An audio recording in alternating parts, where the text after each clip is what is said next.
Ahoj, volám sa Tim Berners-Lee. V čase, keď už počítače medzi sebou komunikovali, vďaka protokolu TCP/IP a internet pomaly spájal svet, stále tu chýbal jeden zásadný prvok. Spôsob, ako sa v tom množstve informácií zorientovať.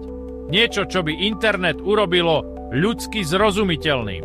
Predstavte si nekonečnú knižnicu bez poriadku. Knihy rozhádzané, bez obalu, bez obsahu, bez adries. A práve tento chaos som sa rozhodol usporiadať. Tak vznikol World Wide Web, www. V roku 1989 som navrhol 3 kľúčové piliere webu. HTML, jazyk na štruktúru stránok, URL, adresy webových stránok a HTTP, spôsob, ako tieto informácie putujú medzi serverom a používateľom. Internet sa tak stal nielen sieťou, ale aj priestorom. O 2 roky neskôr, v roku 1991, som spustil prvú webovú stránku. Internet prestal byť výsadou vedcov a vojenských štruktúr. Stal sa bránou k vedomostiam, nástrojom na prácu, učenie, obchod aj zábavu. Dvere sa otvorili celému svetu. Web zmenil to, ako žijeme, myslíme, aj ako sa spájame.